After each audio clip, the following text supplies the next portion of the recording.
আজকে আমরা বাংলাদেশকে চতুর্থবার স্বাধীন করেছি। আপনারা জানেন প্রথম এদের স্বাধীন হয়েছিল ব্রিটিশ থেকে।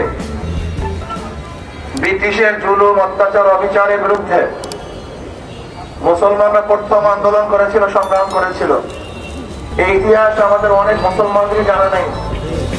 আসলে মূল সমস্যা হলো এই, আমাদের হাজারো ইতিহাসকে গোপন করা হয়েছে। আমরা প্রকৃতির ইতিহাস মুসলমান সন্তানরাও জানি না।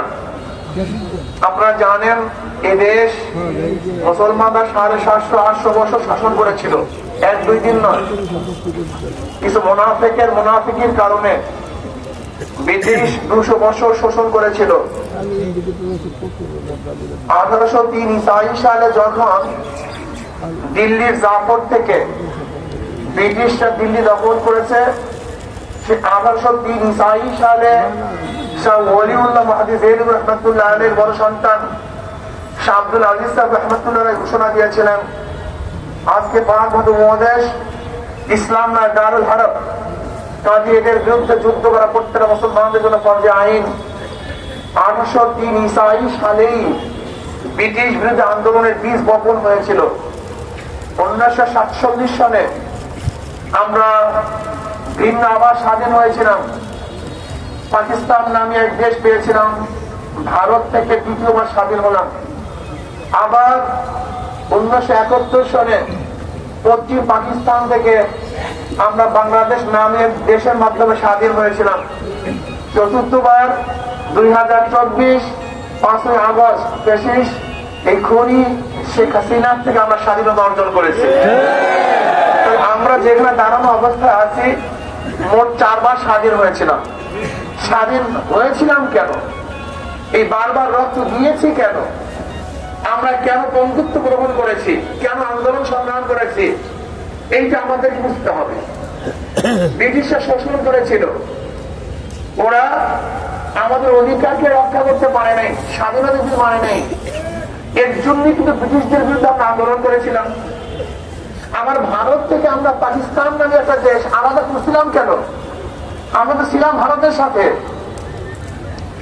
এর কারণ হলো ইন্ডিয়ানরা ভারত মুসলমানদের অধিকার প্রতিষ্ঠা করতে পারে নাই, বিধায়ী আমরা আলাদা একটা ভূখণ্ড করেছিলাম।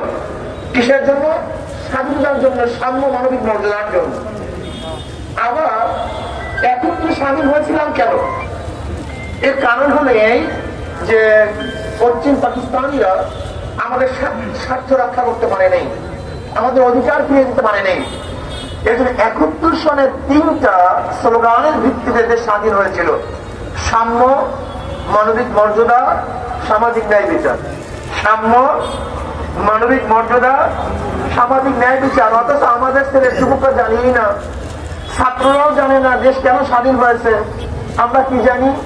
গণতন্ত্রকে রক্ষা করার জন্য, সমাজতন্ত্রকে রক্ষা করার জন্য, ধর্মনিরপেক্ষতা প্রতিষ্ঠা করার জন্য, জাতীয়তাবাদ প্রতিষ্ঠা করার জন্য স্বাধীন হয়েছিল। এটা ভুয়া কথা। দেখেন, গণতন্ত্রবাদ, সমাজতন্ত্রবাদ, জাতীয়তাবাদ আর ধর্ম নিরপেক্ষতাবাদ, এই 4টা নীতি হলো ভারতের সংবিধানের মূলনীতি। অথচ আমাদের স্বাধীনতার মূল নীতি কি ছিল?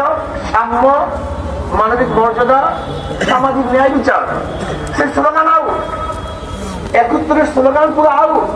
কোথা থেকে ভারতের সংবিধান আমাদের মাথায় চাপিয়ে দেওয়া হয়েছে? ব্যর্থ হয়েছিলাম। কিন্তু আমাদের দেশের সন্তানরা জানে না। আপনি কি জানেন আওয়ামী লীগ কাজটা কি করেছে? আপনারা বিশ্বাস করবেন, যারা আওয়ামী লীগ করেন তারাও জানেন না আওয়ামী লীগ কাজটা কি করেছে। এমনকি আওয়ামী লীগ নজর রাখছে কে ফজরের সময় নামাজ পড়তে যায়, কে ফজরের সময় নামাজ পড়তে যায় তাকে ধরো, তাকে জঙ্গি বানায় দাও। আল্লাহর কসম করে বলতেছি মুসলমানের সন্তান, আল্লাহর কসম করে বলতেছি মুসলমানের সন্তান, মুসলমানের সন্তান, আল্লাহর কসম করে বলতেছি। তুমি জানো আওয়ামী লীগ কি করছে? টাকুর উপরে কে কাপড় পরে, টাকুর উপরে কে কাপড় পরে, তাকে বিভ্রান্ত করে সে জঙ্গি। শুধু কি তাই, ইউনিভার্সিটির মধ্যে শুদ্ধ করে সালাম দেয়, আসসালামু আলাইকুম। এই শুদ্ধ ভাবে কি সালাম দেয়? তাকে নজরদারি করো, সেও জঙ্গি।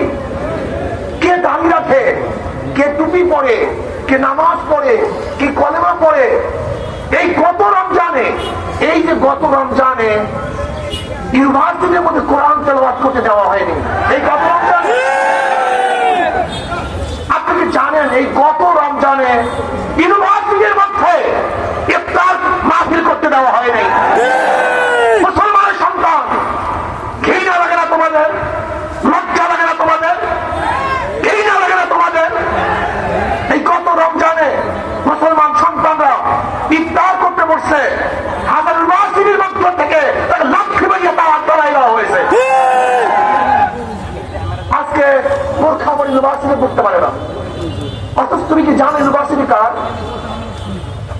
তোমরা জানো নওয়াব সলিমুল্লাহ 1911 সনে প্রথম দরখাস্ত করেছিল ব্রিটিশ সরকারের কাছে ঢাকা ইউনিভার্সিটি হোক, কিন্তু ভারতের ক্যালকাটার হিন্দুরা ঢাকা ইউনিভার্সিটি করতে দিবে না। 41 বার মিটিং করেছে, 41 বার, 1-2 বার নয়। সেই গড়াই মাঠে রবি ঠাকুরের নেতৃত্বে, সভাপতিত্বে মিটিং হয়েছিল ঢাকায় যেন ইউনিভার্সিটি করতে না পারে। কেন? ঢাকা ইউনিভার্সিটি করলে এদেশের সংখ্যাগরিষ্ঠ মুসলমানরা শিক্ষিত হয়ে যাবে। তোমরা কি জানো এই ঢাকা ইউনিভার্সিটির জমিদার সব নওয়াব সলিমুল্লাহ, অন্য কারণ না।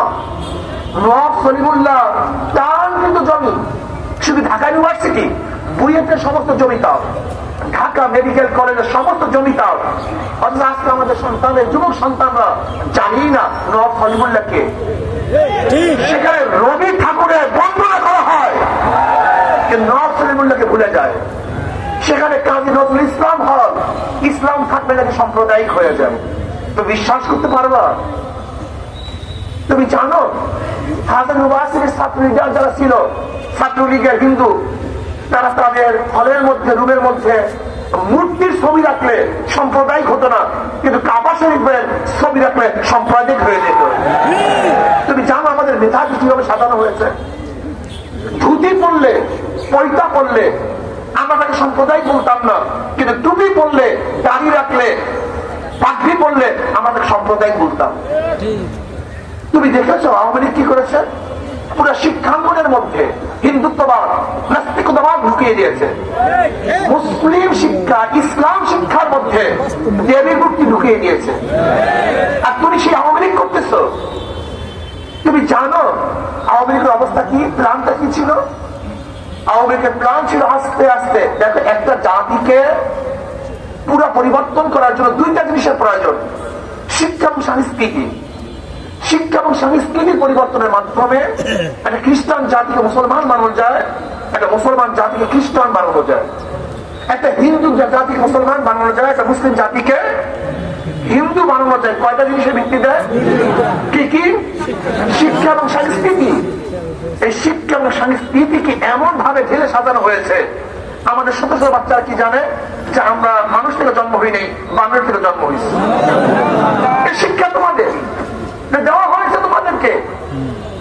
তুমি কি দেখেছো শিক্ষার মধ্যে কি হয়েছে? সংস্কৃতি, শিল্প সংস্কৃতির মাধ্যমে প্রত্যেকটা মুসলিম সন্তানকে ড্যান্সার বানানো হয়েছে।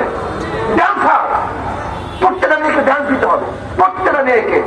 শুধু ড্যান্স শিখলে হবে না, ড্যান্স তাকে প্র্যাকটিক্যাল দেখাতে হবে। তুমি দেখো আমি কত সত্য বলছি, মিথ্যা বলছি? তুমি দেখেছো সেই শিক্ষার মধ্যে প্রেম কিভাবে করতে হয়,